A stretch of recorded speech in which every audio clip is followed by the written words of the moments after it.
অনেক ক্রিকেটারই জাতীয় দলে আসছেন পরিণত না হয়ে, এমন অভিযোগ কিংবা কষ্টের কথাই বললেন জাতীয় দলের সিনিয়র সহকারী কোচ মোহাম্মদ সালাউদ্দিন। তার মতে মেধা আছে, কিন্তু পরিস্থিতি না বুঝে খেলতে পারাতেই হোঁচট খাচ্ছে। এইচপি ও এ দলের কার্যক্রম বিসিবি আরও মনোযোগ বাড়ানো প্রয়োজন বলে মনে করছেন কোচ সালাউদ্দিন। সাইফুল রূপকের রিপোর্ট।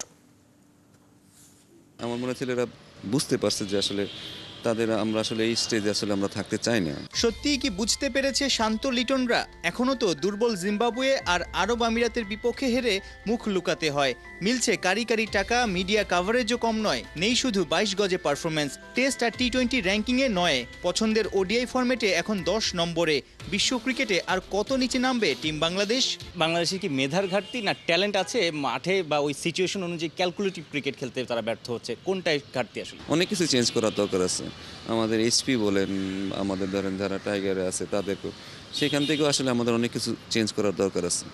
আর এইচপিটা খুব ইম্পর্টেন্ট জায়গা। এইচপির এই জায়গাটা আসলে আর আমার মনে হয় আরও ভালোভাবে কাজ করা উচিত। কারণ অনেক জিনিস আমাদের যেটা ন্যাশনাল টিমে বলতে হইতেছে সেটা আসলে আমাদের বলা উচিত ছিল না, আমি যেটা মনে করি। আমার যেটা তৈরি হয়ে আসতো। হ্যাঁ, এটা অনেক কিছুই আসলে আমাদের ওইটা একটা ন্যাশনাল টিমের ছেলেরা আসলে বলা উচিত না, আমি যেটা মনে করি। বাট আমাদের হয়তো বলতে হইতেছে। তার মানে হয়তো আমাদের কোথাও না কোথাও কিছু আসলে আগের থেকে হয়তো আমরা শিখে আসতেছি না, বা এটা পরে এসে শিখতে হতেছে। সো এইখানে আমাদের আসলে এখানে সবারই হেল্প করতে হবে। যারা 19 আছে, 19 থেকে শুরু করে একেবারে আমাদের এই জায়গাটা যদি আমাদের একটা ভালো চেইন থাকে, তাহলে আমার মনে হয় এইটা যদি একটা, আমার মনে হয় যে এই 19, এইচপি, বাংলা টাইগার এবং ন্যাশনাল টিম, এদের মধ্যে যদি একটা ভালো সমঝোতা থাকে, আমার মনে হয় তাহলে হয়তো আমরা আমরা আসলে সঠিক জায়গায় যেতে পারবো। এছাড়া আসলে আমার মনে হয় না সবাই যদি ইন্ডিভিজুয়ালি আলাদা আলাদা কাজ করে সেখানে আসলে ভালো কিছু হওয়ার সম্ভাবনা নেই। অন্য অনেক দেশের ক্রিকেটারদের চেয়ে বেতন কিংবা ম্যাচ ফি বেশিই পাচ্ছে টাইগাররা।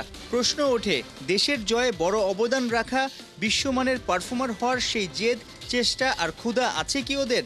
বেতন বাড়াতে মনে হয় আপনারা খুশি না, বা আমাদের ম্যাচ ফিজ না, আমার মনে হয় যে অনেকদিন পরে আমাদের ম্যাচ ফিজ বেড়েছে। বোর্ড হেল্প করছেন আমাদের, এটা অবশ্যই এটা অ্যাপ্রিসিয়েট করার মতো বিষয়। আর কি হলে আসলে আমরা ভালো করব জিনিসটা এরকম না। জিনিসটা আমার কাছে মনে হয় যে ভালো ক্রিকেট খেলাটা খুব ইম্পর্টেন্ট। ভালো ক্রিকেট চেষ্টা থাকাটা, দায়িত্ব নিয়ে খেলাটা খুব ইম্পর্টেন্ট। আমার মনে হয় যে আমরা যেভাবে ক্রিকেট খেলছি এটা অবশ্যই আমাদের এই দায়িত্বটা নিতে হবে যে আমরা ভালো করতে পারছি না। এখন কিভাবে ভালো করতে হবে এটা সবাই মিলে আলাপ করে বসে ওই ধরনের প্রিপারেশন প্র্যাকটিস নিয়ে আসলে করতে হবে। আমি যেটা বললাম যে আসলে সারাদিন কিন্তু মাঠে সবাই কষ্ট করছে, মেহনত করছে, বাট আপনি যদি মাঠে এক্সিকিউশনের দিক দিয়ে দেখেন এই জায়গাটাতে অনেক ঘাটতি আছে। সাইফুল রূপক, ৭১।